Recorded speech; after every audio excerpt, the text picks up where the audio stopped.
This channel does not promote any violent, harmful, or illegal activities. All content provided by this channel is meant for an educational purpose only. Big break at 6 এর এই মুহূর্তের big breaking বলা ভালো বিস্ফোরক বক্তব্য কুণাল ঘোষের। কি বলছেন তিনি?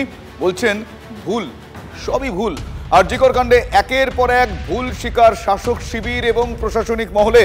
প্রথমে গোয়েন্দা ব্যর্থতা স্বীকার কলকাতা পুলিশের কমিশনারের, তারপর তৃণমূলের নেতাদের ভুল স্বীকার আরজি। স্বর্ণালী কল্পনায় সব শাড়ি আসলে একটা গল্প বলে। সেলিব্রেট এভরি মোমেন্ট উইথ আদি মোহিনী মোহন কাঞ্জিলাল। আরজিকর কাণ্ডে গোড়ায় গলদ রয়েছেন একথা মেনে নিলেন কুণাল ঘোষ।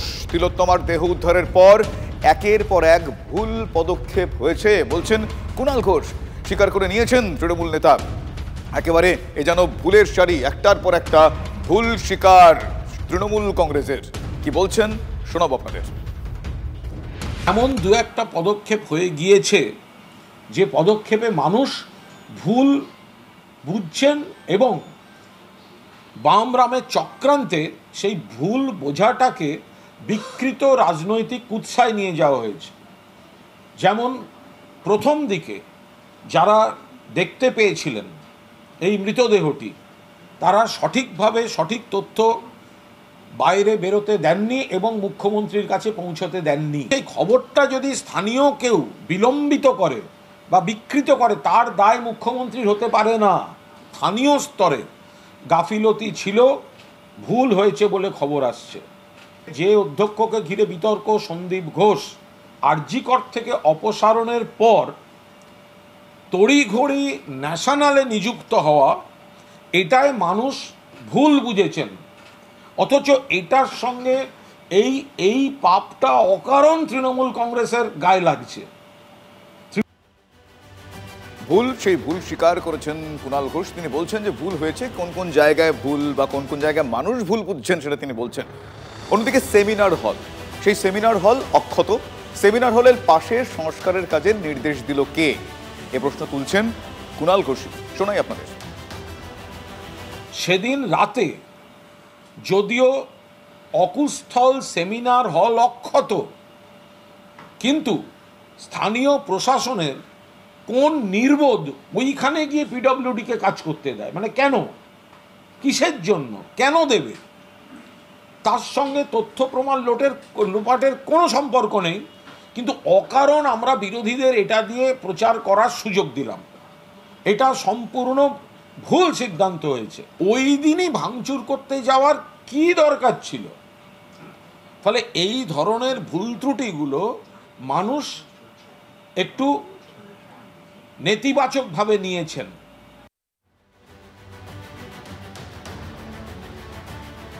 ভুল ত্রুটিগুলো মানুষ ইতিবাচকভাবে নেননি, নেতিবাচক প্রভাব পড়েছে বলছেন স্বয়ং কুণাল ঘোষ। কিন্তু এই তিলোত্তমা খুন এবং ধর্ষণ কাণ্ডে প্রতিবাদ দিন দিন তীব্র হচ্ছে, তীব্রতর হয়েছে।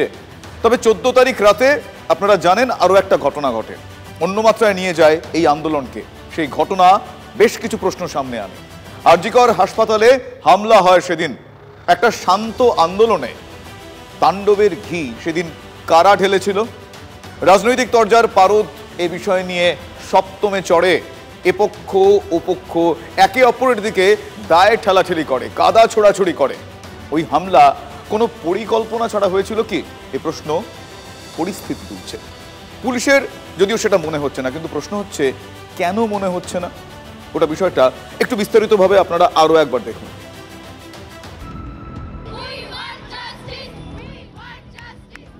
আরজিকর হাসপাতাল উত্তর কলকাতার বেলগাছিয়া অঞ্চলে অবস্থান। গত কয়েকদিন থেকে আন্দোলনে উত্তাল, কিন্তু 14 তারিখ রাতে যে অবস্থা হয়েছিল সেটা সব সীমা ছাড়িয়ে যায়। মহিলাদের রাত দখলের রাতে পথে নেমেছিল আমজনতা, আর সেটাকে ঢাল করেই আক্রমণ। সেদিন দুষ্কৃতীদের হামলার মাঝে একজন ওসিকে দেখা গিয়েছিল অন্য মেজাজে। দেবাশিস দত্ত সেদিন রাতেই স্পষ্ট করে বলেছেন হামলাটা একেবারেই পরিকল্পিত। They were heinous crime they were doing. See the emergency inside the hospital and outside. Yes, sir. It was clear version I'm telling you. I'm mentioning. Dash, dash, dash. पहले मारो उसके बाद जलाओ. पुलिस को, बाकी सबको, डॉक्टर लोगों को नाम लेकर के बोल रहे थे. डॉक्टर लोगों को मारो, बच्चे लोगों को, सबको मारो to create the ruckus. This was the absolute plan. কিভাবে পরিকল্পনা? শুধু কি বেলগাছিয়া অঞ্চল থেকে আক্রমণ হয়েছিল? না, হাসপাতালে হামলার ঘটনায় পুলিশের হাতে যারা গ্রেফতার হয়েছে তাদের ঠিকানা দেখলেই বোঝা যাবে কলকাতার একাধিক অঞ্চল, এমনকি গঙ্গার ওপার থেকেও এসেছিল হামলাকারীরা। যাদের গ্রেফতার করা হয়েছে তাদের ঠিকানার হিসেব দেখলে পাওয়া যাচ্ছে উল্টোডাঙ্গা, ফুলবাগান, মানিকতলা, লেক টাউন, বেলঘরিয়া, বরানগর, জোড়াসাঁকো, চিতপুর, গোয়াবাগান, হাওড়া থেকে এসেছিল দুষ্কৃতীরা। এখন প্রশ্ন, কে বা কারা বিভিন্ন জায়গা থেকে এই হামলাকারীদের এক জায়গায় নিয়ে এলো? কে বা কারা তাদের নির্দেশ দিল? পুলিশ সূত্রে খবর, জেরায় হামলাকারীরা জানিয়েছে সবাইকে দেখে আন্দোলনে নেমেছিল তারা। অন্যদের ভাঙতে দেখে তারাও হাসপাতাল ভাঙা শুরু করে। TV9 বাংলা হদিস দিয়েছিল দমদমের এক হামলাকারীর। তার মুখেও শোনা গিয়েছিল একই সুর। মিছিলে গেছিলাম, কিন্তু ওখানে গিয়ে জাস্ট যখন সবাই করছে ইমোশনালি আমিও ওখানে ভাঙচুরটা করেছি। কিন্তু সবাই যাচ্ছিল বলে আমি গেছিলাম, সবাই যখন ঢুকছিল আমরা যখন ঢুকে গেছি একসঙ্গে ভেতরে। কিন্তু এই সৌমিকের হাতে ছিল মোটা লোহার রড। যদি অন্যদের দেখে তারা আন্দোলনে নামে, তাহলে লোহার রড এলো কোথা থেকে? হামলার এই ভাইরাল ভিডিওতে হামলাকারীদের বলতে শোনা যায়, সেমিনার হলে চল।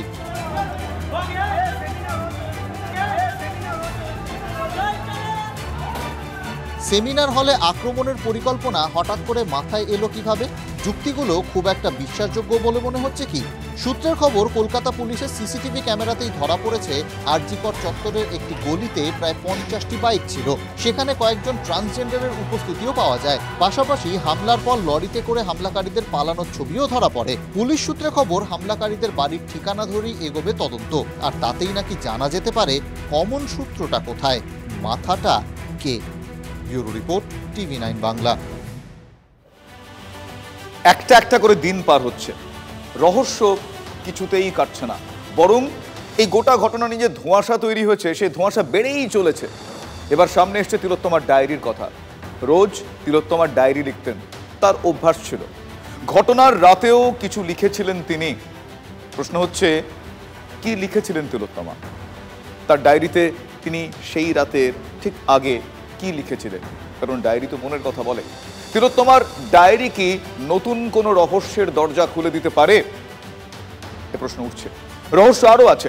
তিলোত্তমার মা বাবার সন্দেহ, আদৌ সেমিনার রুমেই কি ঘটনাটা ঘটেছিল নাকি অন্য কোথাও ঘটেছিল?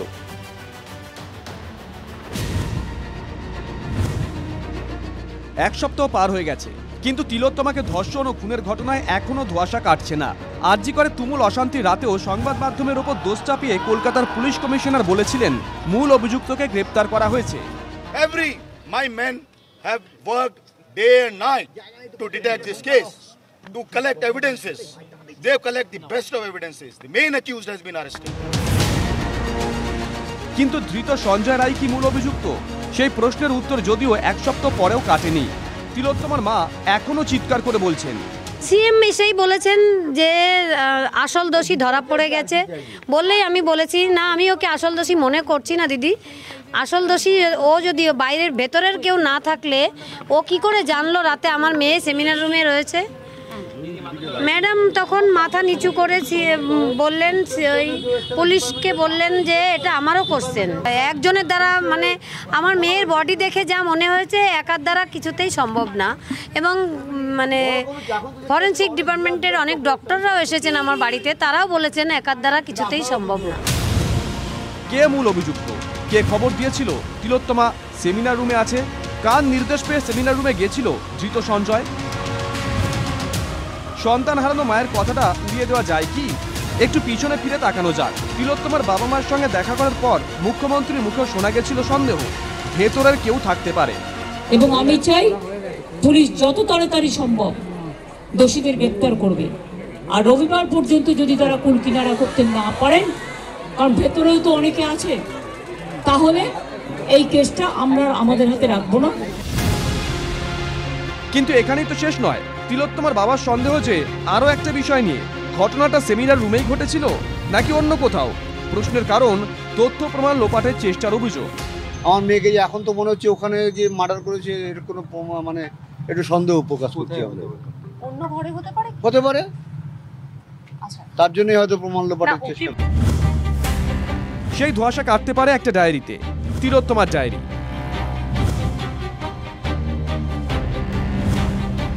জীবনের কথা নিজের ডায়েরিতে লিখত তিলোত্তমা। সেদিন রাতেও ডায়েরিতে কি কিছু লিখেছিল তিলোত্তমা? মা বলতে চাইলেও তিলোত্তমার বাবা হয়তো তদন্ত স্বার্থে তাকে চুপ করিয়ে দিলেন। আমাদের কোনো টেনশন দিতেও চাইতো না কোনো দিনই। যেদিন মারা গেছে সেদিনও তো যে সমস্ত কথা লিখে গেছে ডায়েরিতে আছে, পুলিশ সিজ করেছে, জানি না এসব বলতে, আমরা পুলিশ সিজ করে নিয়েছি। আমার মেয়ে ওই দিন রাতেও লিখেছে। না না না না না না বলবো না। পুলিশ ডায়েরি সিজ করেছে। তিলোত্তমার বাবার অন্তত তেমনটাই দাবি। তিলোত্তমা খুন ও তার কারণের কোনো হদিশ কি দিতে পারবে এই ডায়েরি? আর.জি. কর নিয়ে যে অভিযোগ উঠছে তার কি কোনো উল্লেখ পাওয়া যেতে পারে তিলোত্তমার ডায়েরিতে? একটা সপ্তাহ কেটে গেল, কিন্তু এখনো মূল প্রশ্নগুলোর উত্তর কি পাওয়া গেল? ক্যামেরায় কল্যাণ মণ্ডলের সঙ্গে শ্রাবন্তী সাহার রিপোর্ট, TV9 বাংলা। মুখ্যমন্ত্রী মমতা বন্দ্যোপাধ্যায় নিজে খুন ধর্ষণের বিচার চেয়ে রাস্তায় নেমেছেন, অথচ প্রতিবাদী ডাক্তার নার্সদের বিরুদ্ধে প্রশাসন কড়া হয়ে উঠছে বলে একটা অভিযোগ উঠছে। মাত্র একদিনে 43 জন ডাক্তারের বদলির অর্ডার এসেছে। নার্সদেরও বদলির হুঁশিয়ারি দেওয়া হয়েছে বলে অভিযোগ উঠছে। প্রশ্ন হচ্ছে, প্রতিবাদ করলেই কি এভাবে মাসুল দিতে হচ্ছে? এটা কি তাহলে বাংলার নতুন সংস্কৃতি? এ প্রশ্ন পরিস্থিতি তুলছে।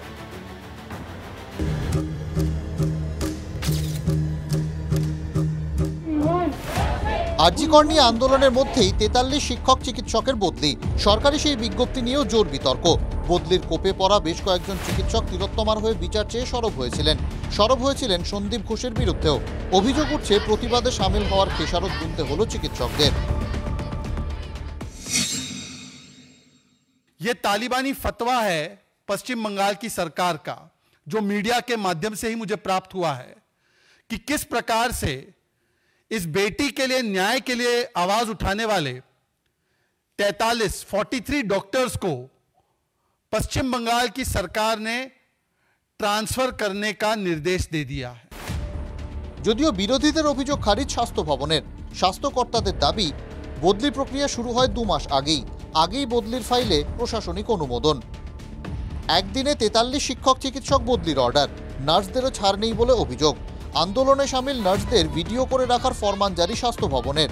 বদলিরও হুঁশিয়ারি দেওয়া হচ্ছে বলে অভিযোগ। সরব আন্দোলনরত নার্সরা।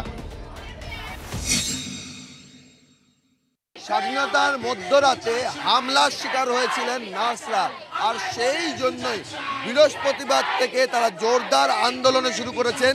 তাদের বক্তব্য হচ্ছে, তাদের নিরাপত্তা দেওয়ার দায়িত্ব কার? স্বাস্থ্য ভবন সেই সদুত্তর দিতে পারেনি, তবে তাদের বদলির হুমকি দেওয়া হয়েছে। লাইভ ভিডিও চাওয়া হয়েছে কারা কারা আন্দোলনে ছিলেন। আমরা যখন ওখানে আন্দোলন করছিলাম তখন স্বাস্থ্য ভবনের থেকে লাইভ করা হয়েছিল, এবং লাইভ করে সেখান থেকে বলছে যে যারা যারা অন ডিউটি থাকাকালীন এখানে আন্দোলনে বসছে তাদের সবাইকে ট্রান্সফার করে দেওয়া হবে। ওনারা আমাদের ভয় দেখিয়েছেন যে এইভাবে স্বাস্থ্য ভবন থেকে ট্রান্সফারের একটা আশঙ্কা আসছে। যে আন্দোলনটা আমাদের চলবে, ন্যায় বিচার আমরা চাই, আমাদের কোনো সেফটি নেই। কিসের জন্য তারা আমাদের ট্রান্সফারের হুমকি দেবে? আমাদের কি অন্যায়? অত্যাচার শুরু হয়ে গেল, অত্যাচারের দমন পীড়ন করে আন্দোলনটাকে ভেসে দিতে চাইছে। বিস্ফোরক রাজ্য মন্ত্রিসভারই সদস্য। ডাক্তার নার্স বদলি নিয়ে শান্তনু সেনের সুরেই শোভনদেব চট্টোপাধ্যায়ের মন্তব্য, মমতা বন্দ্যোপাধ্যায়কে কেউ মিসলিড করছেন। এটা কি আমি জানি না, কারা বদলি হয়ে যায় না, হাজার হাজার ডাক্তার আন্দোলন করছেন, তার মধ্যে কারা বদলি হয়েছে আমি জানি না, বলতে পারবো না। আবার আমার মনে হচ্ছে, বুঝতে পারছি না ঠিক, আবার আমার মনে হচ্ছে মমতা বন্দ্যোপাধ্যায়কে মিসলিড করার চেষ্টা করছে কেউ। আমার মনে হয় মুখ্যমন্ত্রীকে কেউ যেন মিসগাইড না করে। প্রশাসনে যারা এই কাজটা করছেন তাদের বিরুদ্ধে ব্যবস্থা হবে কি? মুখ্যমন্ত্রী নিজে খুন ধর্ষণের বিচার চেয়ে রাস্তায় নেমেছেন। একই পথে চিকিৎসক নার্সরাও। তাহলে তাদের ওপর বদলির কোপ পড়বে কেন? Bureau report, TV9 Bangla.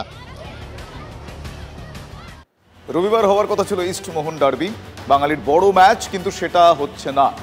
ডার্বিতে একসঙ্গে প্রতিবাদের প্ল্যান 2 প্রধান সমর্থকদের। খেলার মাঠে প্রতিবাদ ঠেকাতেই কি তাহলে ডার্বি বাতিল করল পুলিশ? যদিও আদতে নিরাপত্তার কারণে দর্শাচ্ছে বিধাননগর পুলিশ। ঘটি বাঙাল ভাই ভাই, আর.জি. করের বিচার চাই। 2 গ্যালারির এক স্বর, বিচার চায় আর.জি. কর। ধর্ষণ খুনের বিচার চেয়ে প্রতিবাদের পরিকল্পনা করেই ফেলেছিলেন 2 প্রধানের সমর্থকরা। টিফো নিয়ে মাঠে যাওয়ার প্ল্যানও চলছিল। বড় ব্যানারে তিলোত্তমার হয়ে বিচার চেয়ে প্রতিবাদ। রাত দখলের পর মাঠ দখল। সেই প্রতিবাদের ভয়ে কি কুঁকড়ে গেল প্রশাসন? রবিবারের ডার্বি বাতিল করে দিল বিধাননগর পুলিশ, যদিও সরকারিভাবে নিরাপত্তার কারণ দর্শাচ্ছে পুলিশ। মৌসুমের প্রথম ডার্বি, বাঙালির বড় ম্যাচ। ডুরান্ড কাপে মুখোমুখি হতে চলেছিল East Bengal Mohun Bagan, high profile match. কিন্তু অদ্ভুতভাবে দুই প্রধানের টক্কর নিয়ে তেমন কোনো আলোচনা হচ্ছিল না। আলোচনার ইস্যু একটাই, ঘটি বাঙাল একস্বর, বিচার চায় আরজি কর।